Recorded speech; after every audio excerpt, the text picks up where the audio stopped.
Fala pessoal, como é que tá? Tudo bem com vocês? Espero que sim. Bem, hoje eu vou falar um pouco sobre algumas análises, por isso que eu estou vestido assim, todo de branco, né? Parece que eu estou num laboratório. Então hoje nós vamos falar sobre análise metalográfica, né? Como que a análise metalográfica é usada dentro da norma NR13 ou dentro dos requisitos para avaliação de integridade de equipamentos. Então hoje eu vou falar sobre este item. Eu vou ler um item do glossário, né, que fala sobre a questão de integridade, de inspeção especial, né? E aí a gente vai chegar onde eu quero, que é análise metalográfica. Nós vamos usar, por exemplo, um microscópio portátil, né? E o nosso companheiro vaso de pressão, que está aqui do meu lado. Vocês não estão vendo ele ainda, mas daqui a pouquinho vocês vão ver ele, tá? Então, como de praxe, eu vou pedir para que vocês então curtam o nosso canal, se inscrevam, acionem o sininho para que você não perca nenhuma das notificações, tá? Eu vou deixar alguns links aqui abaixo também, que é os links dos nossos outros canais, como o Facebook, Instagram e também do nosso grupo especial do Telegram, exatamente. A gente ainda está deixando em aberto aí para que quem quiser entrar, né, possa fazer parte do nosso grupo do Telegram, beleza? Lá você pode fazer perguntas, onde, à medida do possível, eu vou fazendo as respostas. Todo dia tem pergunta e todo dia tem resposta sobre a norma NR13, beleza? Pessoal, após a vinheta então, fica aí comigo que a gente vai falar sobre esse assunto top. Valeu!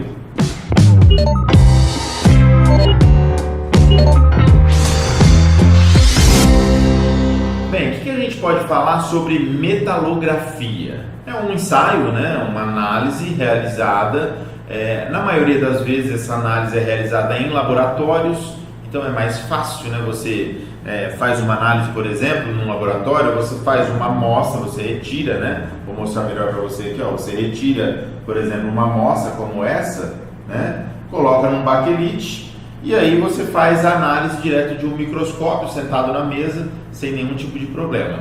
Porém, quando a gente fala em vasos de pressão, caldeiras, né? E outros equipamentos que trabalham sob pressão, que são fiscalizados pela norma NR13 e que não tem condições então de a gente cortar um pedaço daquele material para fazer uma análise, então aí fica mais difícil, né? Então aí a gente tem que partir para o lado das inspeções ou das análises não destrutivas, né? Que são as análises de campo. Então hoje nós vamos falar sobre análise metalográfica de campo, né? Algumas pessoas, né, eu acredito que ainda muitas, utilizam uma metodologia antiga que era através de um acetato, né? Então ele tinha lá um acetato, colocava usava acetona, né? Como que funcionava isso? Só para vocês terem uma ideia. Então ele usava o acetato, né? E a acetona PA, que a gente chama. E essa acetona PA, que é uma acetona para análise, não é igual aquela acetona que o pessoal, que a mulher usa, por exemplo, para tirar o esmalte da unha. É uma acetona que você precisa ter registro, né? No exército, para poder comprar essa acetona aqui. Não é qualquer pessoa, não é qualquer técnico ou engenheiro que vai lá e compra a acetona PA. Então, isso aqui, existe essa dificuldade, que você tem que ter um registro no Exército, né, Nacional, para você comprar, porque é algo que é perigoso, né? E além disso, imagina que quando você faz uma réplica, né, aí a gente já está falando de réplica e não de análise metalográfica, réplica. Você vai lá, você faz como se fosse um negativo, né? Então você vai lá no equipamento, tira um negativo da réplica.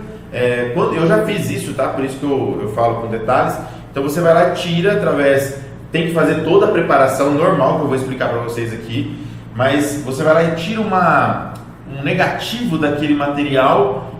E aí você olhando, você não consegue ver se deu certo ou não. Então geralmente quando eu fazia, né, isso há muito tempo atrás, eu tirava vários, né? Então eu tirava pelo menos umas 6 ou 7 amostras de réplica. E aí você coloca numa lâmina de vidro, né? Fecha bem fechadinho para aquilo não contaminar e leva então para o laboratório, onde você vai analisar isso no microscópio do laboratório. Então essa é a réplica metalográfica. Eu vou mostrar como funciona isso, algumas imagens para vocês, para que vocês entendam como é a réplica metalográfica. E agora nós vamos falar sobre a metalografia de campo, né? Que aí é o que usa aquele microscópio que eu falei para vocês, que é um microscópio portátil.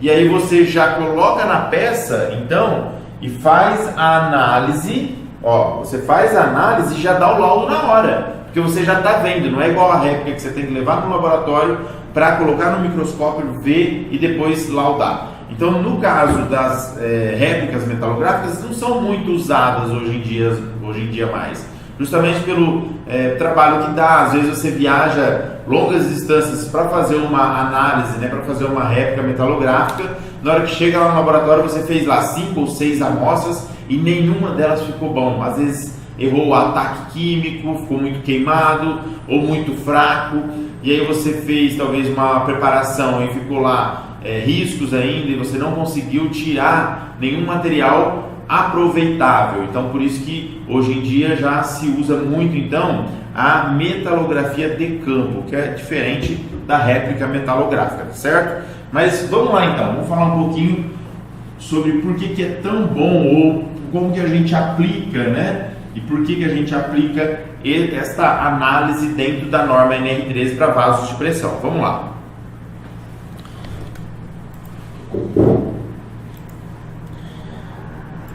Bem, aqui então eu estou com a norma NR13, né? Atualizada, tá? A atualização dela é de 2019 agora. Teve algumas correções só de edição, né? Mas esse item aqui não sofreu nenhuma alteração, que é o item inspeção extraordinária especial. Quando a gente fala sobre inspeção extraordinária especial, a gente está falando sobre isso daqui, ó. O que é e onde se aplica? Olha, inspeção é aplicada para vasos de pressão construídos sem código de projeto, que compreende impreterivelmente a levantamento dimensional dos elementos de retenção de pressão. O que isso significa? Imagina que você tem lá um vaso de pressão que ele é alto, né? Ele é bem alto, então você tem uma parte estrutural que segura o vaso. Então a parte estrutural que segura, né? A parte de estrutura metálica não precisa fazer dimensionamento, e sim somente dos elementos de retenção de pressão, ou seja, a parte pressurizada, tampos, bocas de visita, anéis de reforço, costado. Se tiver duas, né, seções, como corpo e calandra, você tem que fazer os espelhos, as tubulações da troca térmica, enfim, dessas partes dos elementos de retenção de pressão. Que não possuem equação de projeto. Olha que interessante isso aqui, ó, que não possuem equação de projeto. O que isso significa? Né? Ou códigos reconhecidos. Como, ó, ali fala tampos nervurados, flanges, conexões, transições cônicas, entre outros. Que não possuem equação de projeto. Os demais, então, você não precisa fazer, você só vai fazer para esses aqui. O que isso significa? Vamos no quadro para vocês entenderem melhor? Então imagina que você está falando lá que você vai fazer um levantamento, né, das partes de pressão apenas, e aí você tem que fazer o quê? Das partes de pressão que não possuem equações. Então vamos lá. Então eu tenho um tampo plano. Comprei uma caneta bem melhor agora, hein? Eu tenho um tampo plano superior, o tampo superior é plano e o tampo inferior é todo esférico, certo? Então nós temos um vaso de pressão desse jeito aqui. Isso daqui, eu posso, o tampo todo esférico com uma espessura de, vamos colocar, de 16 milímetros, eu posso dizer que ele está conforme o ASME? Se eu jogar lá com os critérios do ASME e ele passar, sim, ele está conforme o ASME. Eu preciso então fazer um dimensional desse tampo nesse caso? Não preciso. Beleza?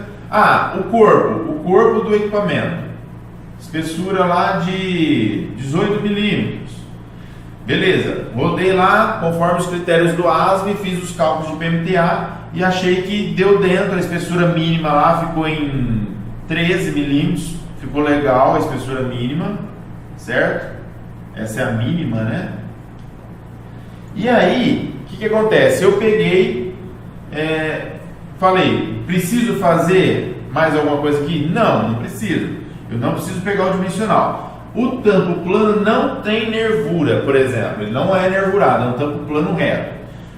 O código ASME até permite que você tenha um tampo plano reto, mas dependendo da pressão, vamos falar que você tem 8 kg aqui de pressão por centímetro quadrado, você tem 8 kg, o tampo para 8 kg ficaria, dependendo do diâmetro, claro, você pega um diâmetro aqui de 2 metros, né, ou 2.000 milímetros, a espessura disso aqui ia ficar muito alta. Então, pelos cálculos do ASME, isso aqui ia dar 70 milímetros, por exemplo, de espessura. Mínimo, né? Mínimo. Só que esse tampo, ele tem só 30 milímetros, o encontrado dele. Nesse caso, o que eu tenho que fazer? De acordo com aquele item. Então, eu tenho que levantar o as-built dele, pegar o diâmetro, pegar a espessura real, pegar as furações, os parafusos, certo? Todos os itens e levar para fazer uma análise. Só que não é só isso. Por quê? Como que eu vou fazer uma análise sem saber qual é esse material? Então eu tenho que fazer então algumas análises ou ensaios para definir qual é esse material. E aí a gente vai chegar lá agora. Olha aqui o que a norma fala. Tá vendo aí, ó? Então a norma ela fala o seguinte, ó, que é o item B que eu quero mostrar para vocês. Caracterização de materiais de fabricação. Através do quê? Através de ensaios ou admissão de menores limites de resistência presentes no código de projeto para tipo de material ou liga, aço, carbono, inox, etc. Esse item aqui, ó, admissão de menores limites de resistência, eu vou explicar rapidamente, mas eu já falei em outros vídeos, mas eu vou falar como que funciona isso. O que eu quero mostrar é isso aqui, ó, através de ensaios, né? Que ensaios são esses? Quais são esses ensaios? Então vamos lá no quadro para que você veja. Esses ensaios que eu estou falando ali, ou que a norma menciona, são ensaios para avaliação do material. Que tipo de ensaio, por exemplo, eu tenho que fazer para saber qual é a resistência do material analisado? Ensaio de tração, por exemplo. Ensaio de tração. Aí eu vou ter o limite de resistência, certo? Do material. Beleza. Só que eu não consigo fazer o ensaio de tração. Por que não? Porque se eu fizer o ensaio de tração, eu tenho que cortar o tampo para depois fazer o ensaio. Então esse ensaio aqui, praticamente ele é um ensaio destrutivo. Destrutivo. E aí não se aplica, eu não consigo aplicar ele, porque senão eu faço outro tampo, né? Outro tipo de ensaio que a gente usa é o ensaio de dureza, certo? Esse aqui, ele é não destrutivo. E aí, para complementar esse, a gente faz o quê? A metalografia de campo, que é a análise metalográfica, que é o que a gente vai avaliar aqui hoje. Então, esses dois ensaios aqui são os ensaios que a gente vai fazer para certificar ou para a gente conseguir chegar no limite de resistência, né? E se o material ele está íntegro ou não, através da solicitação ali da inspeção extraordinária especial, tá certo? Como que eu faço isso aqui ou como que eu relaciono? Então vamos lá, por parte. O ensaio de dureza, né? Eu já falei em outros vídeos e vou repetir aqui. Ele tem uma relação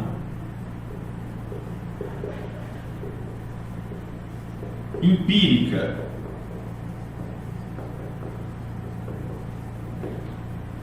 com limite de resistência, certo? Então, a dureza, né? A dureza em HB possui essa relação empírica com a resistência, tá? Como que é isso? Isso aí é o seguinte, eu vou passar aqui para vocês entenderem melhor. Existe uma conta que você faz para saber qual que é o limite de resistência partindo da dureza. Então, claro que existem alguns parâmetros ou alguns itens da fórmula que são constantes, né? Então, por exemplo, eu vou pegar aqui um ASTM A285, vou dar um exemplo, tá? Grau C, que é o aço de menor resistência. O limite de resistência desse material aqui é de 380 MPa, certo? Então, beleza. Para um material desse, a dureza é mais ou menos 110 HB, certo? Então, eu fui lá no equipamento, medi dureza com o meu Ecochip e achei 110 HB. Beleza, o que eu tenho que fazer agora? Eu vou pegar esse 110 e vou multiplicar ele, então assim, ó, o limite de resistência empírico é igual a 0,36, isso aqui é uma constante da norma não, do estudo, né, que foi feito, isso aqui é um estudo, tá, 0,36 vezes a dureza encontrada, 110. Então, limite de resistência empírico é igual, vou fazer a conta aqui para vocês entenderem. Então, eu tenho aqui, ó, 0,36 vezes 110, que dá 39,6. 39,6. Isso é o quê? Aqui já vai dar em... A resposta é kgf por milímetro quadrado, certo? Então é 39,6 kgf por milímetro quadrado, correto? Transformando isso em megapascal, eu tenho que fazer o quê? Vezes a aceleração da gravidade, 9,81. Vai dar, olha aqui, gente, ó. Então, ó, eu vou ter LE, que é limite de resistência empírico pela situação empírica, é igual a 388,47 megapascal. Entenderam aqui como que o ensaio de dureza, então, com essa relação empírica, né, com o limite de resistência, nos ajuda a classificar a classe de resistência ou o grau de resistência dos materiais? Então eu fui lá naquele meu tampo que era plano, medi a dureza com o Ecochip e achei 110 HB.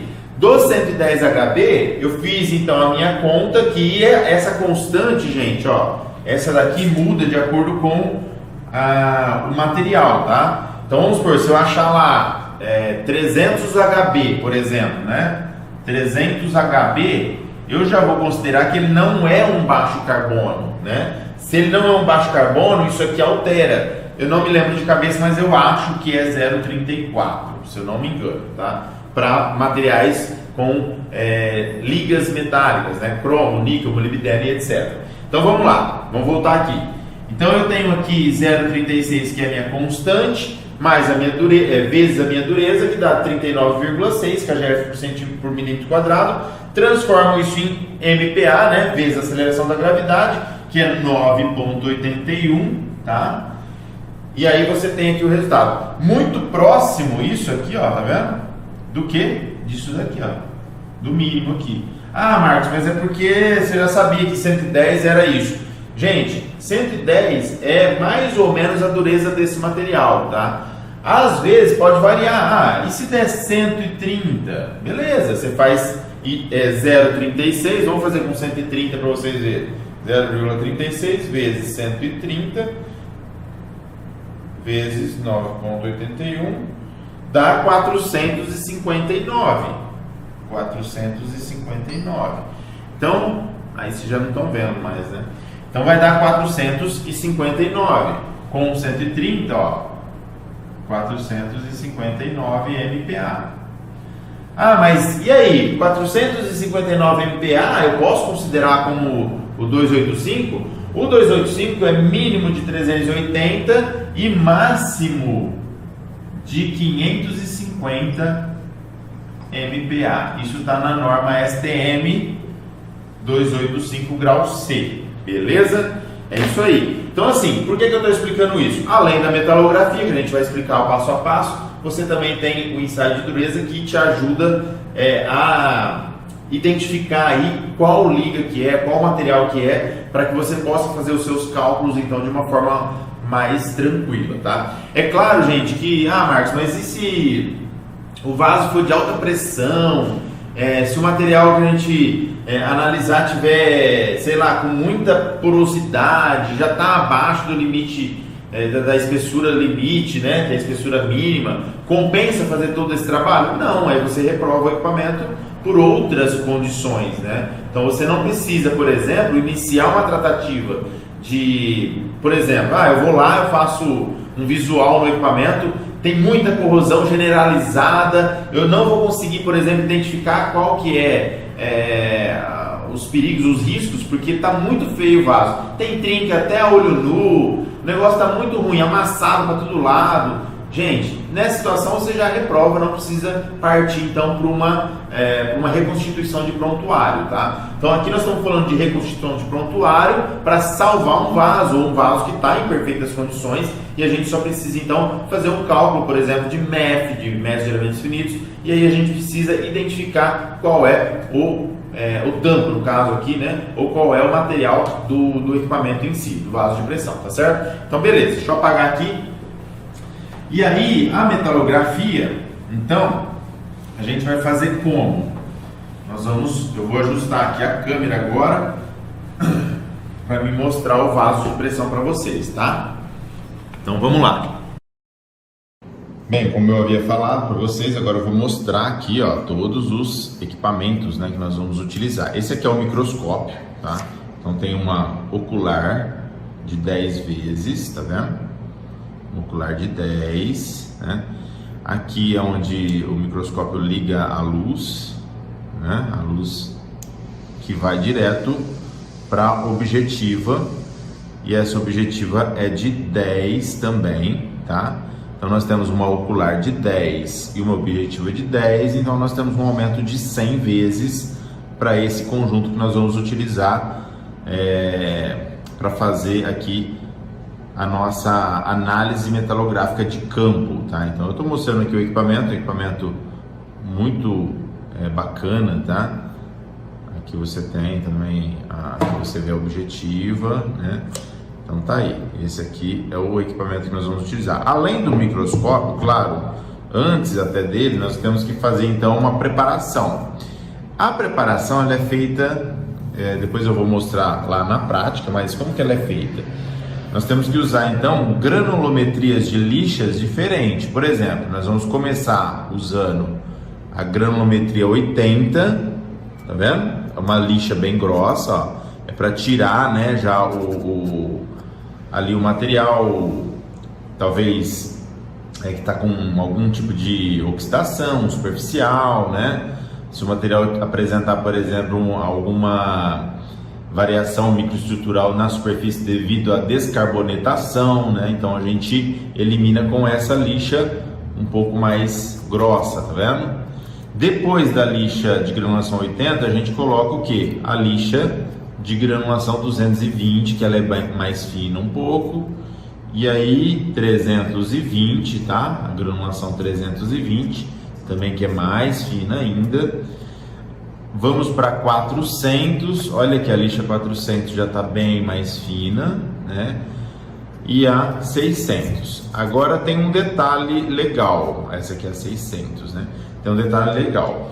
Quando a gente faz eu vou até mostrar isso para vocês aqui, para depois eu vou repetir lá. Quando nós fazemos o preparo para análise metalográfica, a gente tem que entender o seguinte, que se eu faço os primeiros riscos com a lixa 80 na vertical, né? Os riscos que eu estou falando é os riscos da lixa, tá? Na vertical. A segunda lixa, ela tem que ser na horizontal, certo? Para quê? Para eliminar aqueles riscos de forma completa. E conforme você vai lixando na horizontal, depois que você faz os riscos na vertical, você visualiza mais fácil, né, a eliminação total dos riscos. Então você tem que eliminar com a 220 todos os riscos que foram feitos com a lixa 80. E aí vai, assim por diante. 320 vertical, eliminando todos os riscos da 220. Depois 400 na horizontal, eliminando todos os riscos que você fez com a 320 e assim por diante. A última na vertical, eliminando todos os riscos da anterior.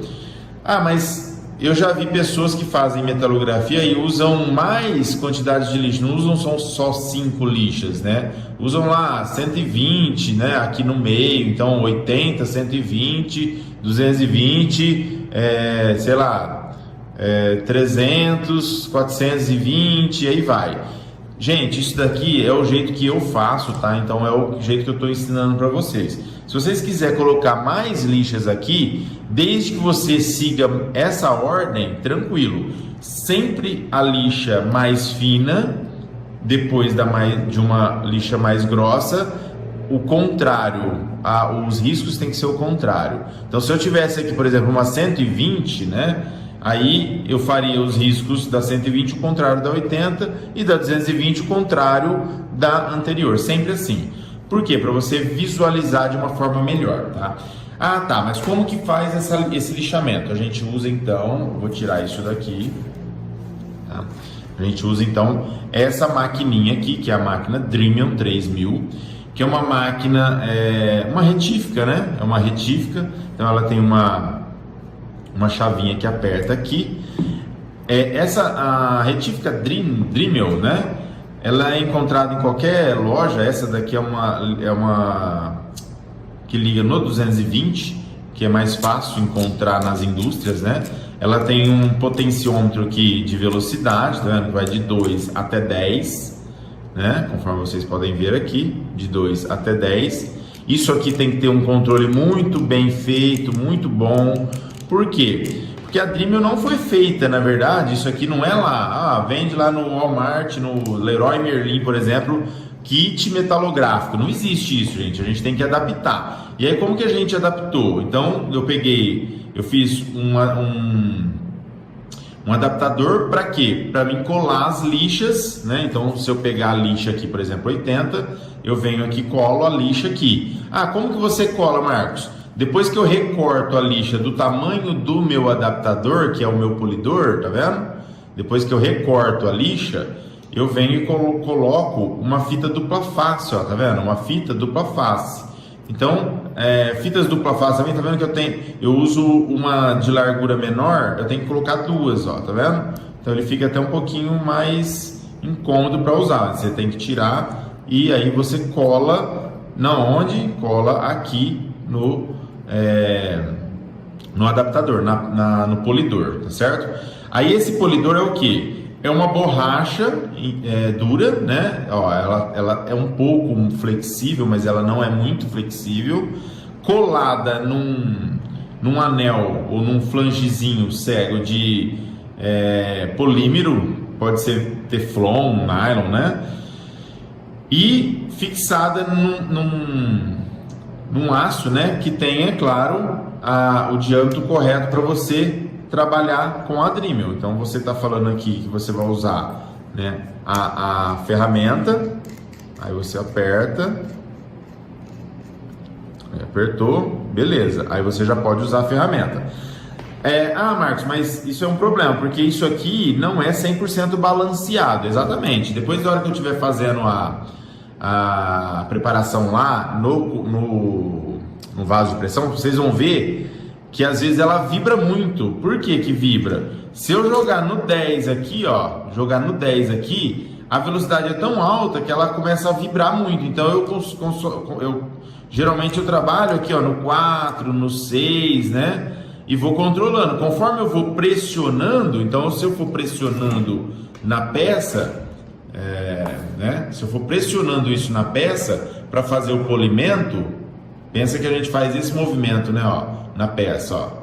Então eu estou pressionando. Aqui, ó, por exemplo, eu estaria lixando nesse sentido. Depois, o que eu tenho que fazer? Lixar nesse sentido, com a outra lixa. Entendeu? E aí eu estou pressionando. Se eu estiver pressionando, a tendência disso aqui é perder a resistência e ir parando. Aí eu tenho que aumentar a velocidade aqui. Então, conforme eu vou pressionando, eu vou trabalhando com esse dedo aqui também, ó. Então não é um negócio fácil não, a preparação, tá? A preparação ela tem que ser bem feita, porque senão você não consegue visualizar a microestrutura, tá certo? Então essa é a máquina que a gente usa. Além dessa máquina e além das lixas, né, que começa na 80 e vai até a 600, eu tenho também que usar um pano de polimento, que é esse aqui, ó. Esse aqui é um feltro, tá? Então ele vem desse jeito, tá? Você compra ele em locais que fornecem produtos para laboratório. Então você compra, esse aqui é um filtro simples, né? Um filtro para alumina, na verdade é um filtro para pasta de diamante esse, e ele já vem com uma fita dupla face, tá vendo? Vou mostrar aqui para vocês. Esse aqui já tá meio descolando aqui, mas vou mostrar para vocês. Aqui, ó, a fita dupla face dele, na verdade, olha lá, ele vem desse jeito, ó. Então ele tem aqui, né, a parte que cola, né, ele é isso aqui, é um feltro grande. Ah, Marcos, mas por que vem desse tamanho? Como eu falei, não existe ainda, pelo menos eu não achei, fornecedores que já fornecem no tamanho do meu adaptador. Lembra que o adaptador foi eu que fiz, esse adaptador, não existe um adaptador desse. Então, como não existe, eu fiz ele. Então, o tamanho da minha lixa, eu tenho que comprar a lixa quadrada e cortar vários pedaços. E aí, o feltro também. Então eu vou vir aqui, vou riscar, né? Como se eu estivesse fazendo um molde, né? Do meu molde aqui, do meu polidor. E aí eu vou lá e corto. Eu corto, né? E aí eu vou ter isso daqui, quer ver, ó? Deixa eu mostrar pra vocês. Pera aí. Ficou aqui do outro lado. Aqui. Então eu vou ter isso daqui, ó. Desculpa, opa, dá uma balançada aqui. Eu vou ter isso daqui, né? Então quando eu faço o corte dele, eu vou ter esse tipo de, olha lá, ó, de situação. Eu cortei um pedaço do feltro, eu tenho um feltro no tamanho que eu já preciso, né? Para mim colocar aqui no meu polidor, tá vendo? É assim que funciona então. E aí, depois da lixa 600, eu vou o quê? Usar o polimento, fazer o polimento com o feltro, que na verdade é este pequenininho aqui. E aí eu vou usar esse danadinho aqui, ó, que é um... Deixa eu ver se eu consigo abrir aqui para mostrar para vocês. Ó, isso aqui, ó, o que é? Olha lá, ó, é uma pasta de diamante, tá vendo? Aqui tem as instruções de uso, né? Ó, tá vendo? Essas são as instruções de uso, né? E essa daqui é uma pasta de diamante de 6 grana 6. 6 o quê? 6 microns, tá? Então é de grana 6. Ah, por que você não compra de grana 1, 3? Porque é a mais indicada para fazer réplica metalográfica, é a 6 mesmo, 6. E aí, como que ela funciona? Essa pasta de diamante. Vem uma seringa, né? Como vocês estão vendo aqui, uma seringa. Gente, ó, vocês podem comprar em qualquer lugar, tá? Isso aqui é fornecedor. Coloca no YouTube aí, fornecedores para laboratório. Olha lá, ó, essa pasta, como que ela faz? Ela sai se apertando aqui, você aperta, né? Então ela sai aqui uma pastinha lá, ó. Isso aqui, ó. Isso aqui é como se fosse uma pasta polidora, né? Na verdade, essa pasta aqui você vai colocar onde? No feltro, quando ele já estiver preso aqui, né? Você vai colocar lá no feltro e vai fazer o polimento. Isso aqui tudo eu vou mostrar para vocês depois, na hora que eu gravar o vídeo fazendo a preparação da réplica, para a réplica, tá? Então é uma pasta mesmo, ó, tá vendo? Vou ver se dá para me mostrar para vocês aqui melhor. Olha lá, ó. É uma pasta. E aqui ela é muito fina, você não sente a grana dela, tá? Porque é 6 microns, né? Você não sente mesmo. Depois disso, deixa eu limpar a mão aqui. Depois disso, depois de passar a pasta de diamante, aí imagina que você vai ter uma superfície praticamente já polida, praticamente, né? Então você tem que fazer o quê? Usar um algodão. Eu compro desses algodões aqui, ó, algodão bolinha, tá? Já é mais prático. Eu vou passar um álcool sobre a superfície para limpar, para tirar o excesso da pasta de diamante. Então vou lá, limpo, né? Faço todo o trabalho de limpeza com álcool. O álcool que eu uso é o álcool de posto, tá? Que tem menos água. Ele é um álcool 99,2, se eu não me engano. Então é um álcool de posto. Vou lá, tiro, elimino toda a sujeira, né? Que ficou ali, os resíduos da pasta de diamante. E depois eu uso o que? O ácido, o Nital.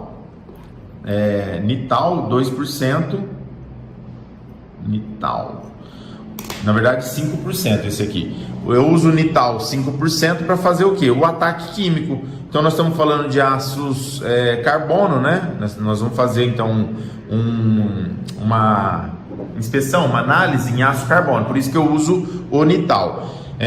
Marcos, mas se você for fazer no aço inoxidável, é possível? No aço inoxidável você usa água régia. Água régia. Certo? E no aço comum, que é o aço carbono, Nital 5%. Isso aqui, gente, água régia é com base em ácido pícrico. Pícrico. Isso aqui essa água régia não dá para você guardar. Então vamos supor, o Nital eu posso guardar ele dentro de um vidro desse aqui que eu não perco, ele não vai estragar. A água régia, quando a gente faz metalografia de campo em aços inoxidáveis da série 300, né, que são os aços austeníticos, então a gente faz o que? A água régia na hora, porque se você não faz na hora, você perde ela volatiliza alguns elementos e acaba tendo problema. Depois é só você colocar na internet como que faz, né, a água régia para você saber, se você quiser. O ácido Nital 5% é álcool, né, com ácido nítrico a 5%. Então é isso aqui. Nital é esse, né? É o que a gente vai usar para fazer a metalografia do vaso de pressão, beleza? Então vamos lá. Bem, pessoal, agora nós vamos dar início então à nossa preparação. Eu estou com um vaso de pressão aqui, ó, vou levantar para vocês verem. É um vaso de pressão, tá? Que a gente usa para fazer aqui os nossos experimentos. Lembra que eu falei? Primeira lixa então, a lixa de número 80, já coloquei aqui, né? Colei ela aqui. E eu vou então iniciar aqui a preparação. Usar o óculos de proteção, né, para não ter problema. E vou iniciar aqui então a nossa preparação, tá? Deixa eu ver se a máquina está ligada. Tá. Então vamos lá.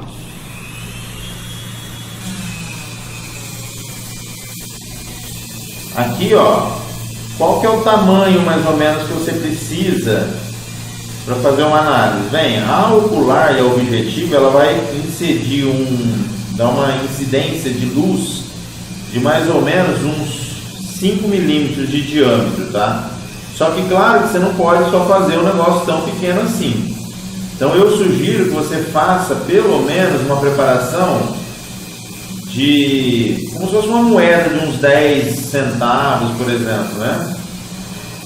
Uma região mais ou menos de uma moeda de uns 10 centavos, de 10 a 15 milímetros mais ou menos de diâmetro, a região da preparação. Beleza. Vou mostrar para vocês aqui, numa outra câmera, como que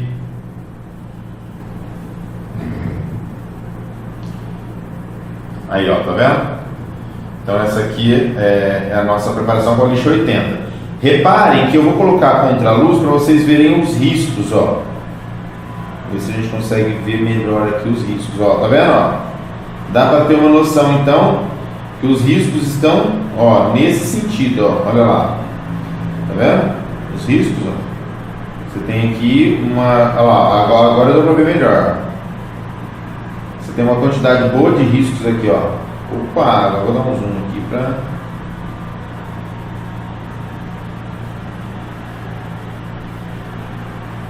Você pega... Aí, ó. Tá vendo? Os riscos horizontais, né? Então vamos lá.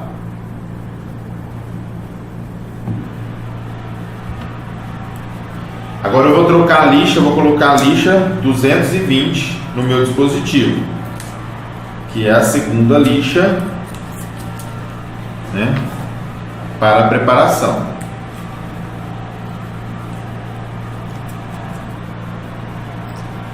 Coloquei a lixa e vou lixar então no outro sentido, tá? Viram que eu virei um pouco a mão agora, né? Agora eu estou num outro sentido.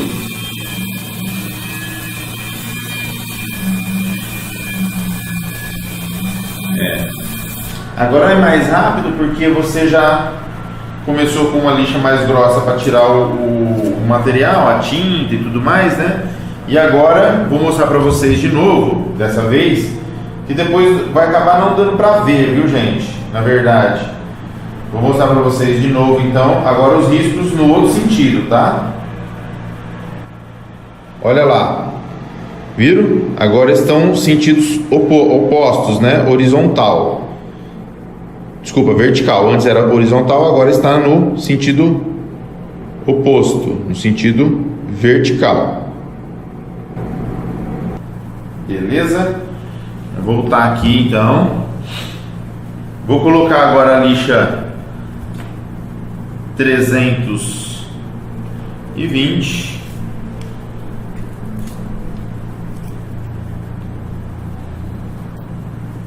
tá? E vou ligar aqui a maquininha. Oposto de novo.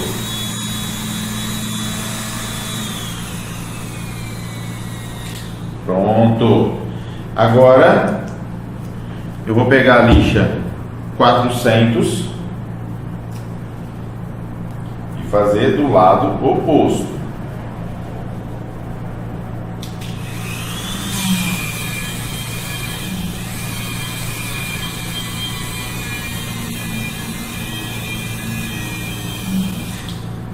É isso aí. Agora já não vai dar para ver mais não nada, porque os riscos já estão bem uniformes, né? E agora a lixa 600.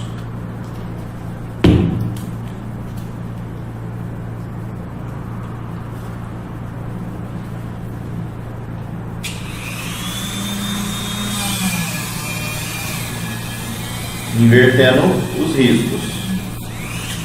Pronto. Certo? E aí, pessoal, depois disso, então, é a preparação com o feltro, né? Nós vamos colocar o feltro, que é o pano de polimento. Vou pegar ele aqui. Acho que ele tá aqui.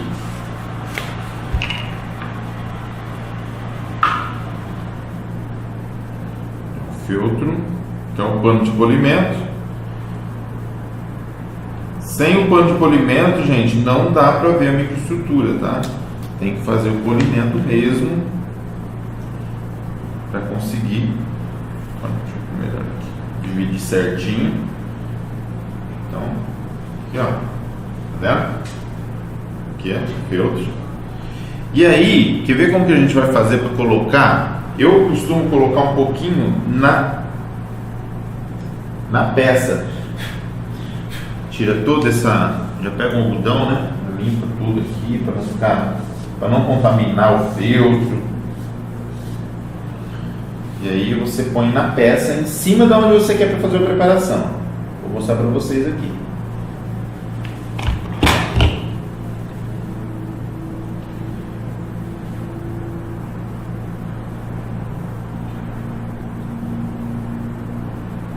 Aqui, ó, tá vendo? Então você coloca aqui, ó, um pouco em cima. Você pode até usar isso para dar uma espalhadinha, tá vendo? O próprio, para dar uma espalhadinha, para depois vir com o feltro, tá bom? É isso aqui, a pasta de diamante.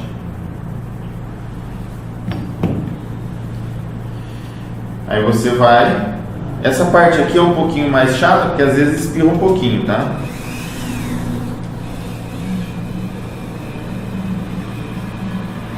Procure fazer a parte do feltro também ao contrário da última lixa, né? Imagina que a sua lixa 600 você usou ela na vertical, faça na horizontal então com o feltro, porque aí você vai ter uma eficiência melhor.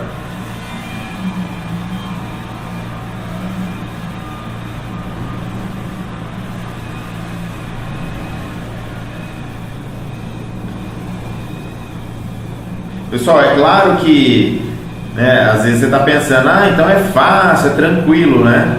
Imagina que você estiver numa caldeira, dentro de um tubulão de caldeira, onde o espaço é talvez 1.200 milímetros, né, de diâmetro.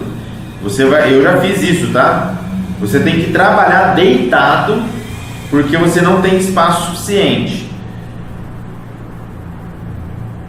Dá mais uma mexida. Então imagina que você tem que trabalhar deitado, é diferente de você trabalhar aqui em pé, tranquilo, né? No ar-condicionado ali, ó. Então lá no campo a situação muda bastante, muda muito. Então vocês têm que entender que não é tão simples, né? Depois que você passou o filtro, olha aqui, ó, o jeito que o filtro fica até um pouquinho sujo, tá vendo? Ó, preto, né? Porque ele comeu mesmo o material. Aí você pega o algodão, pega o álcool, né?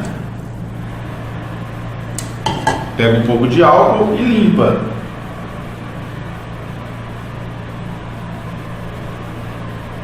Geralmente eu dou uma sopradinha para ficar melhor. Aí o resultado praticamente foi esse daqui, ó.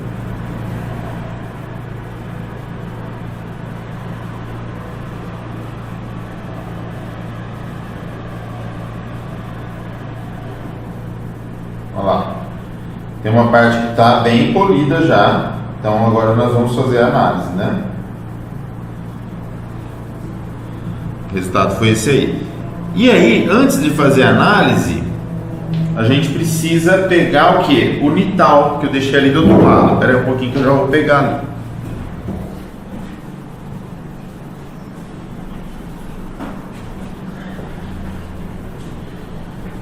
Pronto, peguei. Aqui o Nital. Vou pegar, já vou preparar o que? Um algodão com álcool também. Pegar um álcool, preparar um algodão com álcool. Para quê? Para neutralizar, porque tem que ser rápida a neutralização.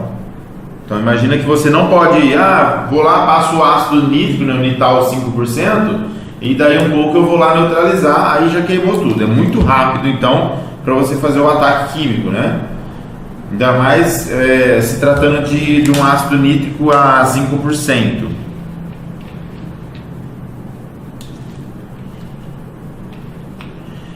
Alguns técnicos fazem o ataque químico por borrifando, né? Pegam aqueles borrifadores, né, e jogam.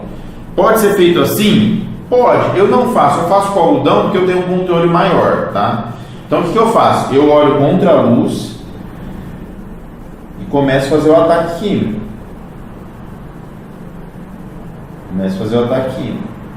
A hora que eu vejo que ele está com uma coloração opaca, ele não está mais brilhante, ele já está opaco, né? Aí eu paro e faço a neutralização. Aí neutralizo totalmente onde caiu, né, o ácido. Você neutraliza. Muito bem. Então, como que ficou? Ficou assim,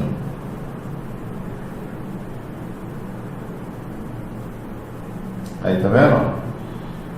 Já está opaco, não está mais brilhante. Aqui já dá para ver que o ataque foi eficiente. Muito bem, então depois do polimento, né, nós vamos usar agora o microscópio. Já liguei ele aqui. Junto com o microscópio, gente, o microscópio sozinho não faz a imagem, né? Então você tem que ter o quê? Uma câmera fotográfica, né? A gente usa uma câmera digital dessa simples para a gente poder focalizar aqui e fazer a imagem. Aí, ó, Você primeiro focaliza, né? Aí a gente faz o foco e tira a imagem. Beleza. Ó, já dá pra ver como que ficou. Vou mostrar pra vocês a imagem. Deixa eu ver se eu consigo mostrar da câmera. Opa. Aí, vamos ver se dá o foco. Aí, ó. E essa aqui é a microestrutura, tá vendo? Depois só pegar da câmera e jogar lá. Aqui a gente tá vendo o que? Uma matriz ferrítica, né? Com, sei lá, quantos por cento aí? Pelo que eu vi ali, mais ou menos uns 20% de perlita, tá? É isso aí. Essa é a análise metalográfica. Pessoal, eu não vou conseguir ensinar vocês agora a fazer o laudo, tá? Eu estou programando aí um curso de metalografia. Na verdade, é aquele curso que eu já dei, né, para vocês sobre análise de caldeira, cálculo de vida remanescente. Lembra que eu tinha falado para vocês, eu tinha sugerido lá, ó, vocês preferem o quê? Um curso de caldeira? Isso eu coloquei lá na comunidade, tá? E o pessoal da comunidade que escolheu o curso de caldeira e avaliação de vida remanescente, cálculo de vida remanescente. Mas eu estou devendo então também fazer um treinamento para análise metalográfica. Então é isso aí, eu acho que deu para vocês verem, né? Eu estou bolando aí um treinamento para análise metalográfica para fazer o quê? Para laudar. E aí eu vou ensinar vocês a laudar essas análises, a laudar o material, tá? Vamos voltar aqui então para a gente finalizar.